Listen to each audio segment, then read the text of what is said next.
Preston Calloway walked his prize cattle barn in the pre-dawn cold, his breath visible in the February air. Chassanier and Carden. He moved down the line of stalls with the practiced ease of 20 years, naming each bull without looking at the brass plates. Ironside, 8 years old. Sired by Thunder Ridge out of Canyon Bell, lineage traces to the McCormick herd, 1847. He made a notation in his leather-bound ledger. Grandfather was Dakota Sam. Brought up from Texas in 52. The next stall. Copperhead. 6 years. Son of Ironside. Grandson of Thunder Ridge. Preston's voice held the tenderness a man might use with his children. Great-grandfather on the dam side was settler's pride. He continued down the line. Every bull, every lineage, every detail committed to memory and recorded in meticulous script. His ranch stretched 3,000 acres across Wyoming territory. 200 head of prime-breeding cattle. Contracts with ranchers from Montana to Colorado. Outside. Ranch hands gathered near the bunkhouse, readying for morning assignments. Smoke rose from the main house chimney where Margaret had already started the cook stove. Unoptway. Preston reached the final stall and closed his ledger with satisfaction. The empire he'd built from nothing. The legacy he'd created. You know every bull in this barn? He turned. Margaret stood in the doorway. 2 tin cups of coffee steaming in the cold air. The ranch manager's widow. 5 years in his employ. Efficient. Quiet. Reliable. It's my business to know them, Preston said, accepting a cup. You can recite bloodlines 5 generations back. Margaret's voice held no judgment. Just observation. Ironside's great-great-grandfather was Missouri Jack. Wasn't he? Missouri Red. Common mistake. Preston sipped his coffee. Jack was the other line, came up in 49. Margaret nodded. Your son turns 18 next month. Preston paused mid-sip. 18. March 15th. He'd thought James was 16. Maybe 17. The boy worked somewhere on the ranch, the stables. He thought, or was it the far pastures? I'll make sure he gets a bonus. Preston said. Margaret's expression shifted. Not anger, but something quieter. Sadder. You know every bull's lineage back 5 generations. Can you name what your son dreams about? The question hung in the cold morning air. Preston cleared his throat. He works hard. That's what matters. Does it Margaret set her cup on a fence post? You can tell me Missouri Red's grandfather's name from 70 years ago. Can you tell me what your son did yesterday? Preston felt heat rise to his face despite the February chill. I provide for him. Good wages. Solid roof. Future inheritance. You know cattle better than your own, boy. Margaret's words landed soft but final. She picked up her cup and walked toward the house, her footsteps crunching in the frost. Preston stood alone in the barn doorway. Dawn light filtered through gaps in the wood, illuminating dust motes and hay scattered across the floor. His ledger felt suddenly heavy in his hands. 300 entries this month. Weights, breeding dates, lineage notes, health observations. 0 entries about James. He opened the ledger again, flipped through pages. Years of meticulous cattle records. Not a single word about his son's life. Preston closed the book slowly. Across the yard, smoke continued rising from the main house where Margaret had raised the boy he barely knew.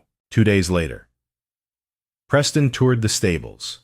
He made rounds twice monthly, evaluating equipment and horsemanship among the ranch hands. A good horse operation supported the cattle business. He demanded excellence in both. Morning sun slanted through the stable doors. Dust swirled in golden shafts of light. 6 hands worked with various mounts, preparing them for the day's work. Preston stopped at the 3rd stall. A young man worked with a chestnut mare, speaking low and steady. The horse was known to be difficult, high-strung, resistant to the saddle, but under this hand's touch, she stood calm. The young man moved with quiet confidence. No wasted motion, no force, just patient, steady work that gentled the mare's fear. Preston watched, impressed. Fine horsemanship? The young man glanced up briefly, nodded, returned to his work. Who taught you? Preston asked. That's natural skill. Don't see it often. The mare shifted. The young man steadied her with a hand on her neck, his touch sure and gentle. When he spoke, his voice carried no malice, just simple truth. Mrs. Margaret, my father was too busy buying cattle. He doesn't have time to ride. Preston stared, really looked at the young man for the first time, saw his late wife's eyes that particular shade of brown, almost amber in direct light, saw her gentle hands, their way of moving with quiet certainty, saw his own stubborn jaw, the set of shoulders he recognized from his own reflection. His son, James. Working these stables for how long? 3 years. 4. The recognition hit like a fist to the chest. His name is James. Margaret's voice came from behind him. She'd followed him to the stables, perhaps knowing this moment would come. He's been working the horses since he was 15. James continued his work. Didn't look at his father. The mare nuzzled his shoulder. He likes sunrise better than sunset. Margaret continued, her voice quiet but clear in the stable's dusty light. Prefers mending fences to herding cattle. Dreams of breeding horses, not expanding cattle operations. Each fact was a small blade.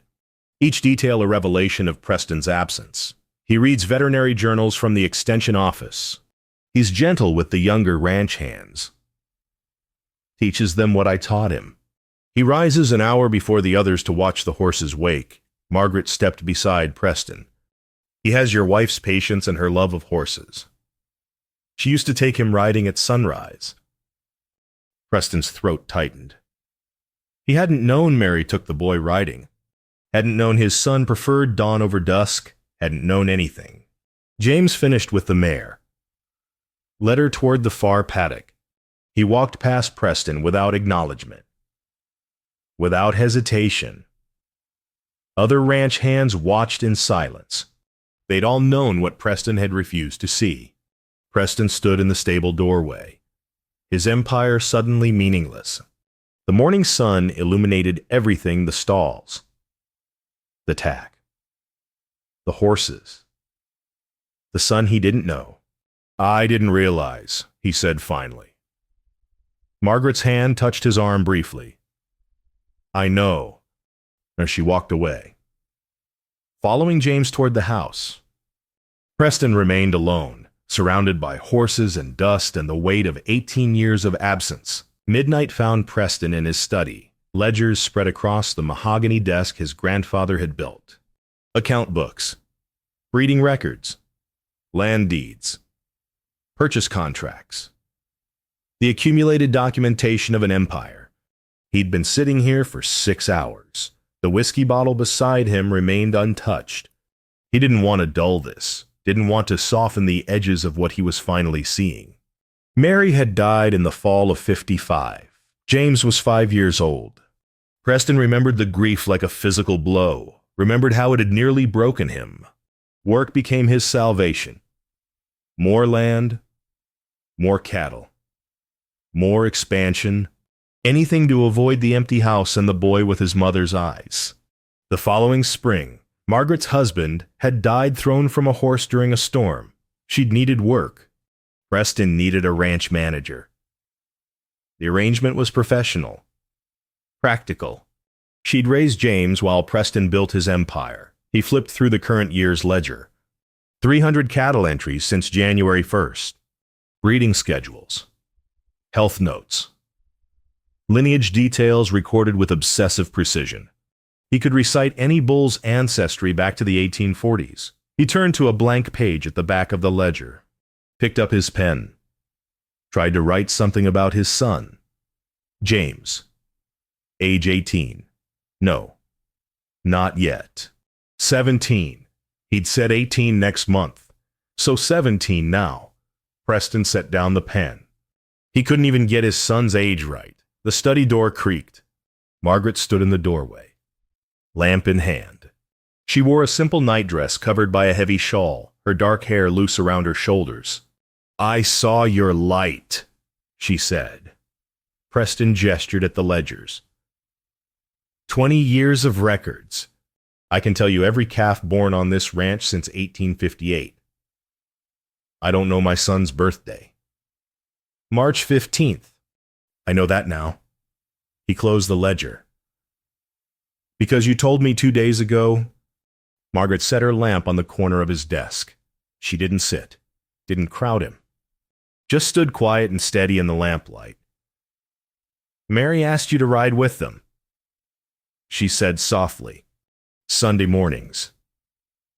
She'd wake James before dawn, and they'd ride up to the ridge to watch sunrise. Preston's hands tightened on the desk edge. She invited you every week for 2 years. You always had an auction to attend, or a buyer coming, or contracts to review. I was building something. Preston said, for them, for their future. You were running, Margaret said. Not unkindly, from grief, from fear, from the child who looked like the wife you'd lost. The truth of it sat between them. I can't get those years back, Preston said. No. Margaret's voice was firm. You can't buy back lost time with money or land or cattle, but you can learn who he is now, if you're willing to be taught. Dawnlight began creeping through the study window. Preston had sat here all night, surrounded by records of an empire that suddenly felt hollow. I don't know how. He admitted, I'll teach you. Margaret's hand rested briefly on his shoulder, the same way I taught him to ride, to read, to be a good man, with patience, with presence. But you have to choose it. Preston, every day. He looked up at her, saw the woman who'd filled every void he'd created, who'd been mother, teacher, and guide to a boy who deserved a father. Teach me, he said. Margaret nodded. Outside, the first birds began their morning songs. Ice broke on the water troughs with sharp cracks. The ground was softening from winter's grip. Spring was coming, and with it, if Preston could find the courage, a chance to finally be a father to his son. March brought mud and new grass. Preston began learning his son the way one might study a foreign land. Careful, attentive, aware of his own ignorance. Margaret coached him in the evenings. Watch him, she said. Before you speak, just watch. Preston watched. James rose before dawn, moved through morning chores with quiet efficiency. He spent extra time with the horses, speaking to them in low tones that calmed even the most skittish animals. He helped younger ranch hands with their knots and saddle work, patient in his teaching. Preston saw his wife in those movements. Mary's gentle strength, her way of being present without demanding attention. He reads at night. Margaret told him. Veterinary journals, breeding manuals. He wants to improve our horse stock. We're a cattle ranch, Preston said automatically. Margaret raised an eyebrow. Is that what you want to tell him? Preston fell silent. That evening, he sought out James in the tack room. His son was mending a bridle, his hand steady on the leather. I could use help with the north fence line. Preston said, "If you've got time tomorrow." James looked up, surprise crossing his face. "The north fence needs mending before spring runoff. Thought we could ride up together. I work the stables." "I know, but fences need 2 men." Preston kept his voice level. "Dawn tomorrow."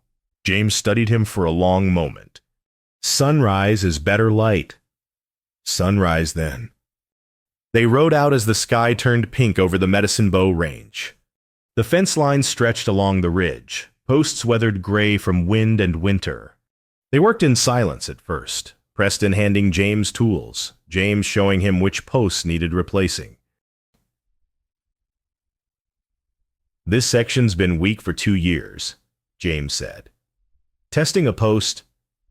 Cattle pressure from the east side. I tay."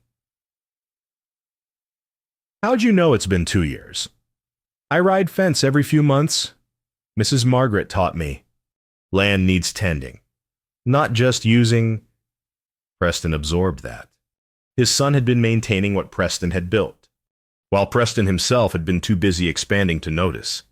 They replaced 3 posts before James spoke again. "The chestnut mare. The one you saw me working with. She seemed calmer with you. She was mistreated before we got her.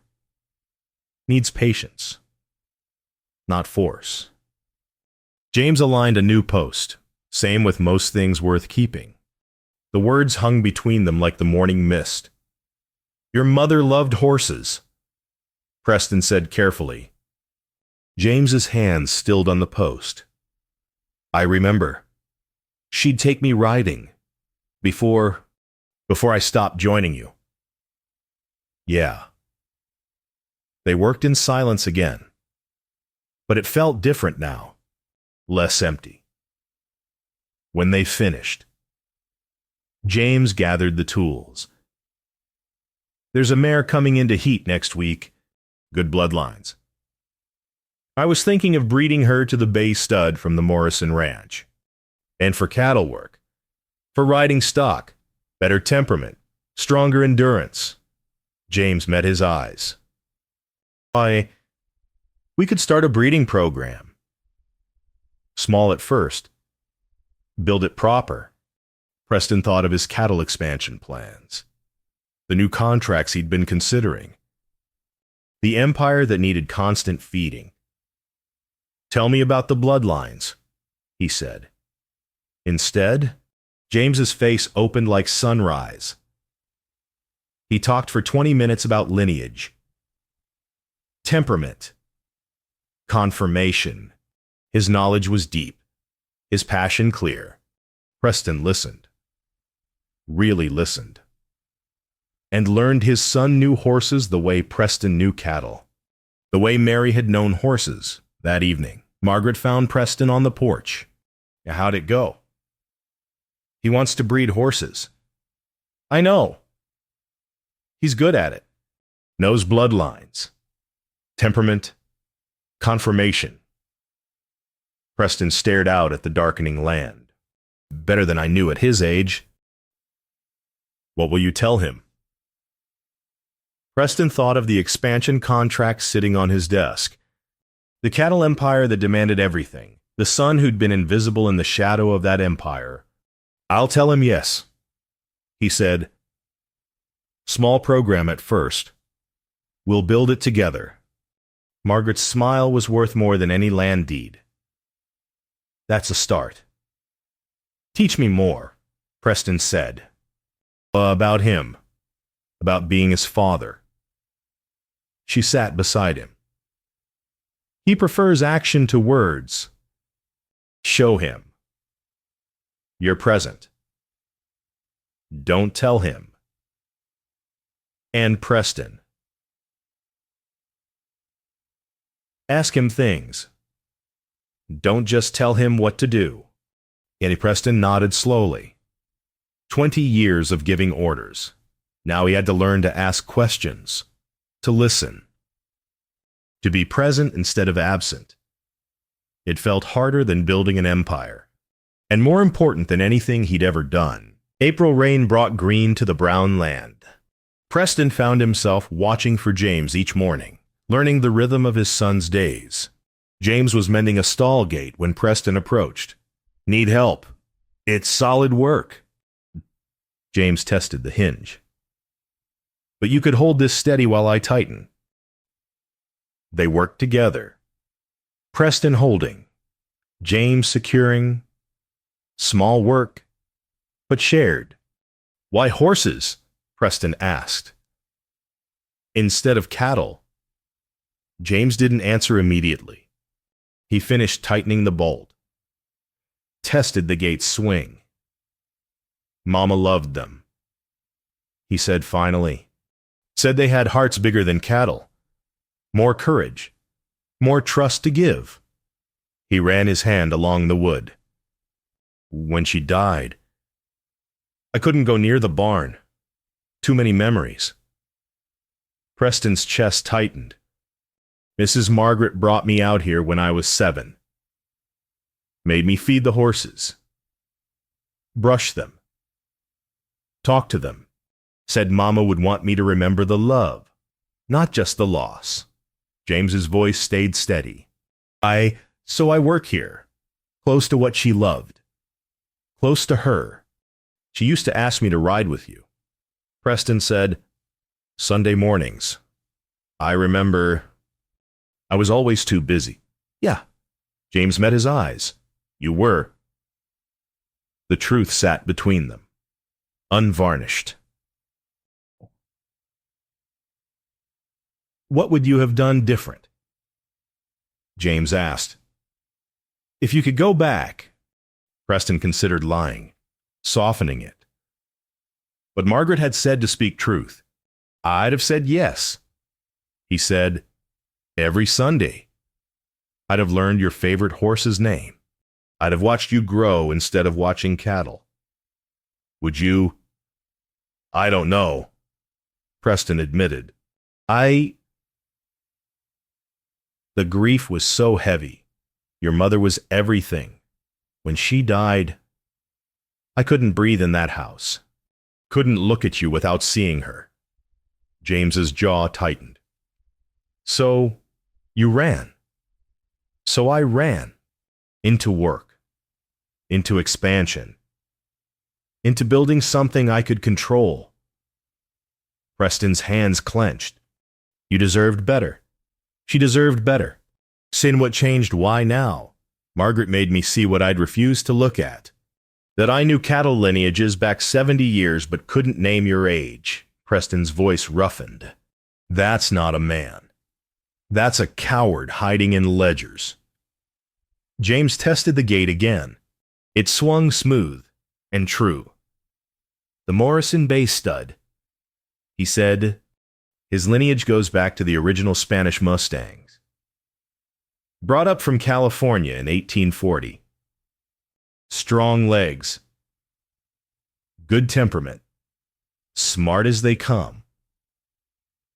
Preston heard the offering in those words, an invitation to his son's world. "Tell me more," he said. They spent the afternoon discussing bloodlines, breeding programs, stable improvements. James showed him journals he'd been keeping careful notes on every horse, their strengths and weaknesses, potential breeding matches. Margaret found them at sunset. Still talking. James's journals spread between them. "Dinner's ready," she said. 5 more minutes." Preston said, then caught himself. "If you've got time, James." His son's small smile was worth 1,000 cattle contracts. At dinner, the 3 of them sat together. Preston asked Margaret about her day, actually listened to the answer, asked James about the young mare's training progress. The conversation flowed easier than before. Less forced, after James went to the bunkhouse.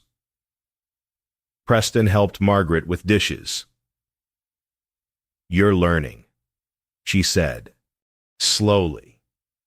"That's the only way real things grow." She handed him a plate to dry. He's starting to trust you might stay this time. I'll stay. Margaret's hand covered his briefly. I know. Preston saw her differently now, not just the capable ranch manager who'd filled every void, but the woman who'd loved a boy not her own, who'd been patient with a fool who couldn't see what mattered, who'd waited years for him to finally look up from his ledgers. You've been both mother and father to him. He said, I did what needed doing. You did more than that. Preston set down the plate. You saved what I abandoned. You taught him to be good when I wasn't there to show him. He had goodness in him already. From Mary. And from you. Preston's hand found hers. I've been blind to so many things. Margaret. She met his eyes. You're seeing now. That's what matters. And that night, Preston didn't retreat to his study. He sat on the porch with Margaret, watching stars emerge. They talked about James, about the ranch, about themselves. The conversation felt like spring thaw slow, gradual, revealing what had been frozen beneath. Inside, the house felt less empty. Outside, the land felt less like an empire and more like home. June heat shimmered across the ranch. Preston had spent 2 months learning his son, building something fragile but real. Then the letter arrived. Thomas Garrett, a prominent rancher from 3 territories away, needed his entire herd evaluated for purchase. 2 weeks' work. Payment equal to 6 months of normal contracts, the kind of opportunity that built empires. Preston read the letter twice. His old instinct rose immediately. Accept. Pack. Go. This was business. This was what he did. He began gathering his evaluation tools. His travel ledgers. Margaret found him at his desk, packing his saddlebags. The Garrett contract, she asked. 2 weeks. Good money. James will notice you're gone. It's business. Margaret. 2 weeks isn't long. She didn't argue, just watched him pack with that quiet, sad expression he'd learned to recognize. Preston carried his bags to the stable. James was training a yearling in the corral. The boy's hands were steady, his voice low and calm.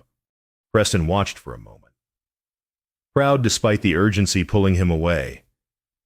James saw the packed bags. His face went carefully blank. Heading out. His voice was neutral. Contract work, 2 weeks, maybe less. Sure. James returned his attention to the yearling. Safe travels. James. I've got work here. His son's shoulders were tight. You've got work there, that's how it goes. Preston felt the dismissal. Felt his son retreating behind walls that had taken 2 months to partially lower. I'll be back before month's end. Right. James's voice carried no anger, just resignation. You always come back. Eventually, Preston wanted to argue. Wanted to explain this was different. This was business. 2 weeks wasn't abandonment. But he saw it in his son's eyes. The old pattern reasserting itself. The father choosing empire over presence. Again. He rode out at dawn, made it 10 miles before stopping on a ridge overlooking his land. 3,000 acres stretched in every direction. Cattle dotted the near pastures. His ranch building sat small in the distance. From here, he couldn't see James in the stables. Couldn't see Margaret in the house. Couldn't see anything human, just land and cattle and empire. The Garrett contract sat in his saddlebag. Good money. Important work. The kind of opportunity smart ranchers didn't refuse. Preston sat on his horse, staring at his empire. Remembered James's face going blank. Remembered Margaret's quiet sadness. Remembered 2 months of slow progress. Fragile trust. Careful rebuilding. 2 weeks wasn't long, but it was long enough to prove James right, that when business called, he'd always choose cattle over his son. The sun climbed higher. Heat waves shimmered across the grassland. Preston's horse shifted, ready to continue the journey. The Garrett Ranch was 3 days' ride. He could make it by week's end. Complete the evaluation. Be home in 2 weeks. Home to a son who'd learned not to expect him to stay. Margaret's words echoed. When Empire calls. He's second choice. Still, Preston sat on that ridge for an hour. His empire spread below him, vast and empty. Behind him, barely visible now, was the ranch where his son worked and the woman who'd raised him waited. The choice should have been easy. The contract was important. Business was business. But Preston finally understood he'd been making the easy choice for 18 years, and it had cost him everything that mattered. He turned his horse around and rode home. Preston reached the ranch by noon. James was in the stables, mucking stalls. He looked up when Preston entered, surprise flickering across his face before the careful blankness returned. Forget something. No. Preston unsaddled his horse. Changed my mind. About the contract. That's good money. It is. James leaned on his shovel. So, why'd you come back? Because you were right. Preston set his saddle on the rack. Every time Empire calls. I've chosen it over you. 2 weeks. 2 months. Doesn't matter. The pattern's the same. It's just business.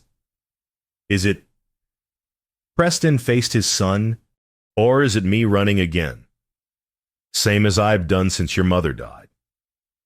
James didn't answer. The following days were harder than the ones before. James was polite but distant, working his normal routine while Preston tried to bridge the gap his near departure had reopened. Machine de hat. Margaret refused to mediate. You hurt him. She said one evening, now you need to show him you meant what you said. Not with words. With staying. Preston stayed, turned down 2 smaller contracts that came in, worked alongside James without pushing for conversation, made himself present, even when his son stayed silent. A week passed. Then another. James remained cordial but remote. The walls firmly rebuilt. Preston found him at sunset one evening, watching the horses from the corral fence. Not his usual sunrise time, but Preston had learned to meet his son where he was, not where Preston expected him to be. Can we talk? Preston asked. We talk. No, we exchange words. That's different. James's jaw tightened, but he didn't leave. Preston had rehearsed this 100 times. Every version felt inadequate. So he abandoned the script and spoke truth. I ran from your mother's death into cattle and land. Ran so hard I didn't see I was running from you too. The words came rough. I was afraid. Afraid I'd fail you the way I feel I failed her. Building an empire was easier than being a father. James's hands gripped the fence rail. Every time I looked at you, I saw her, her eyes, her hands, her gentle way. It hurt so much I couldn't breathe. So I stopped looking. Preston's voice cracked. I chose cattle over my son because cattle don't remind you of who you've lost. Cattle don't need a father's love. So I was just a reminder, just pain you couldn't handle. You were everything I was too broken to face. Preston moved closer. But that was my weakness. Not your fault. You deserved a father who stayed, who chose you, who knew you. And I wasn't that man. You still almost left, James said. 2 months of trying. And you still packed your bags. I did. What changed? Why'd you come back? Because I finally understood something. Preston's hands shook. I've spent 18 years building an empire to honor your mother's memory, but the best way to honor her would have been to raise her son, to love what she loved, to see you the way she saw you. Silence stretched between them. Say that again, James said quietly. Preston met his son's eyes. I ran from your mother's death. I was afraid to fail you. Building an empire was easier than being your father, and I was wrong about everything that mattered. James's throat worked. That's the first true thing you've ever said to me. Then let me say more truth. Preston's voice steadied. I don't know how to be your father. I've missed too much, failed too often. But I want to learn, not in 2 weeks or 2 months, for the rest of my life. If you'll teach me, teach you how to be present, how to see you, how to choose you when empire calls. Preston's hands opened. Margaret's been teaching me, but you're the one who has to decide if I'm worth the effort. James stared at him for a long moment. The sunset painted the sky orange and gold. Horses moved quiet in their stalls. We'd have to start honest, James said finally. No more running. No more choosing business over this. I can do honest. Can you? I can learn. Preston's voice held all the humility he'd never shown. I've learned cattle and land and empire building. I can learn this.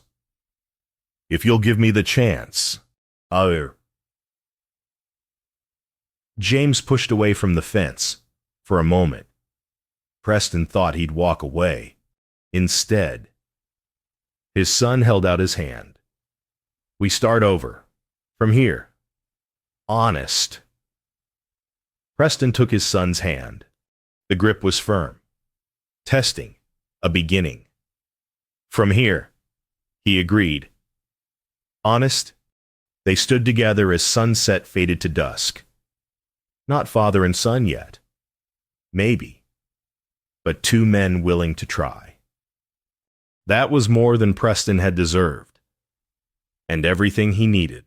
August brought the quarterly breeding association meeting to town.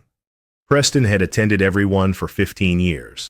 The prominent rancher with expanding empire and growing reputation. This time, he brought James. The meeting hall filled with ranchers from 3 territories. Preston knew most of them business associates, fellow cattle breeders, men who measured success in acres and head count. When his turn came to report, Preston stood. James sat in the front row, watching. Preston Calloway Ranch, I'm scaling back cattle operations. Murmurs rippled through the hall. I'm partnering with my son James to develop a horse breeding program. We'll focus on quality riding stock with strong bloodlines and sound temperament. Thomas Garrett stood. You're turning down my contract for horses. I am. That's $10,000 in revenue. For what riding ponies? Preston saw several men nod agreement. Empire builders understood expansion, not contraction. Success meant bigger, not different. For building something that matters. Preston said, with someone who matters. That's sentiment, not business. Garrett said, you're right. Preston looked at James. It's family, which turns out to be better than business. The meeting moved on to other reports. Afterward, several ranchers approached Preston, some confused, some dismissive. A few shook James's hand, asked about his breeding plans.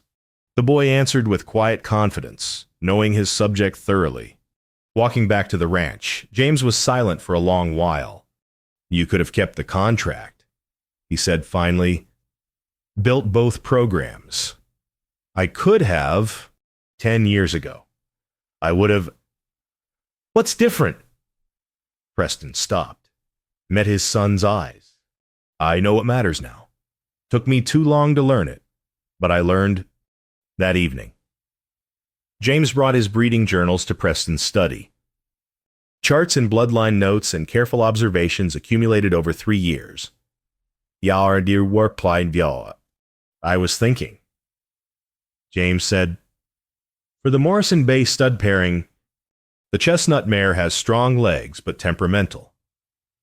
Bay stud has calm temperament. Might balance out. Preston studied the notes.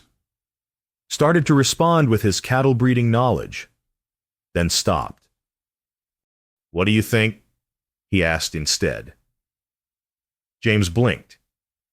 I just told you. I mean, you're the horse expert. I know cattle. This is your territory.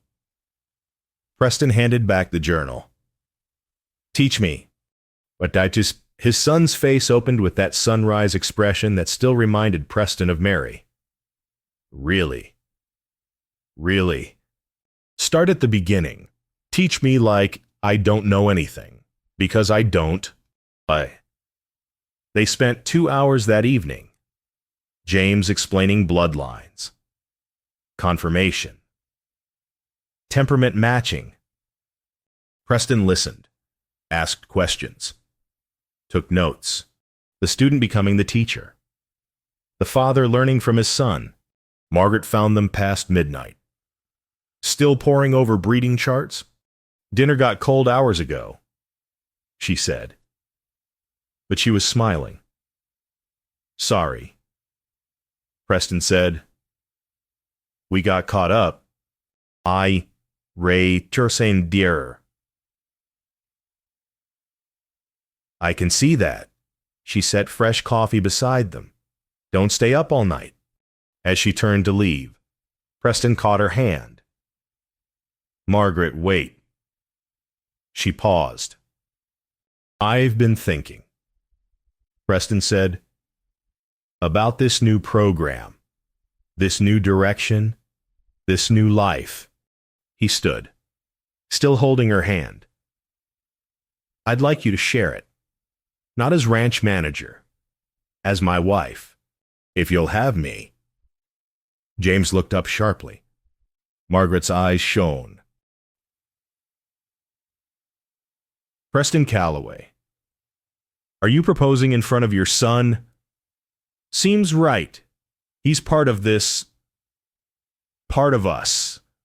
Preston's hand tightened on hers. You've been raising him. Teaching me. Holding everything together while I was too blind to see. I love you. Have for a while. Probably. Just was too foolish to recognize it. That's the worst proposal I've ever heard, Margaret said. But her smile contradicted her words. Is that a no? That's a yes, you foolish man. She laughed. Someone needs to keep teaching you sense. Saudre tea.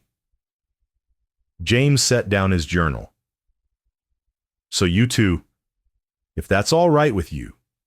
Preston said. His son looked between them. Mrs. Margaret's been my family since I was 5. You're trying to be my family now. Seems like you should make it official. Margaret kissed Preston's cheek, then ruffled James's hair the way she'd done since he was small. October wedding sound, good fall's beautiful here. October's perfect.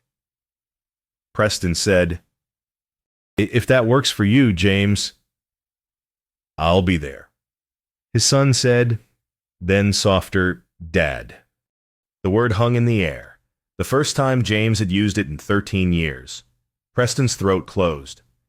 He nodded. Couldn't speak. Margaret squeezed his hand. James returned to his charts, and Preston stood in his study, the same room where he'd counted cattle and missed years feeling wealthy for. The first time in his life, October arrived in golden amber. Sterdumalden Bob. The ranch hands helped set chairs near the main house, where cottonwood trees flamed yellow against blue sky. Small ceremony, Margaret had insisted, just family and the men who'd worked the ranch. Preston stood at the altar, really just an arch James had built from twisted willow. Entschieding Darhai, his son beside him, dressed in his cleanest shirt, hair combed back. Together they watched Margaret walk across the yard. No formal aisle. Just autumn grass and fallen leaves. She wore a simple cream dress. No veil. No fuss. Just Margaret and sunlight. Beautiful and real. The minister spoke of family, of love that builds slow and solid, of second chances earned through humility. Preston barely heard the words. He watched Margaret's face, felt James standing steady beside him, and understood this was what legacy meant. Not land or cattle or empire. This family chosen and rebuilt with patient effort. I do, he said when asked. I do. Margaret answered. James stood witness, his mother's eyes shining with something that looked like approval. After they'd exchanged simple gold bands, after the kiss and the applause from ranch hands who'd watched this transformation, James approached with something in his arms. A foal. Barely hours old. Gangly legs still uncertain. Wedding present. James said, born this morning. First of our breeding program. Thought you should name her. Preston looked at the full chestnut coat like her mother. Strong legs like her father. Perfect blend of bloodlines carefully chosen. Legacy, he said. We'll call her Legacy. James smiled. A good name. Her lineage goes back one generation. Preston said quietly, to a father who finally learned to be present. His son's hand gripped his shoulder. No words needed. They celebrated with simple food and drink. Ranch hands told stories. Margaret laughed. James spoke with the older hands about horse training. The afternoon faded into evening. Autumn sun painting everything golden. Winter would come soon. Preston's study now held 2 sets of records, his cattle books and James's horse journals, past and future side by side. The house held 3 people instead of 1. Warmth instead of absence. That night, Preston woke before dawn. Old habit, but instead of going to his study or the cattle barn, he pulled on his coat and walked to the stables. James was already there. The boy rose early still, drawn to the horses and the quiet dawn. Couldn't sleep? James asked. Old habits. Preston leaned on the stall door beside his son. Thought I'd see if you wanted company. And they watched the horses wake, their breath steaming in the cold morning air. The foal named Legacy stood on wobbling legs, nursing from her mother. Margaret found them there as sunrise painted the sky pink and orange. She brought coffee, stood between husband and son, her hand resting on Preston's arm. Good morning, she said. It is. Preston agreed. Outside. The ranch spread quiet in dawn light. The cattle grazed in far pastures. The horses moved gentle in their stalls.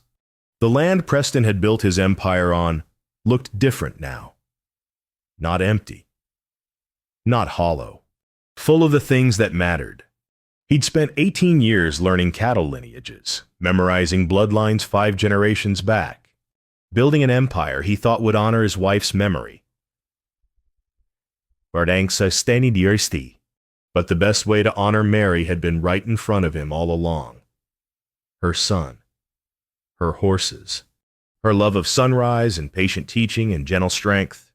Preston looked at James, no longer the stranger working distant stables, but his son, who he knew, who liked sunrise better than sunset, who dreamed in horse bloodlines and morning light, who'd given his father another chance when he didn't deserve it.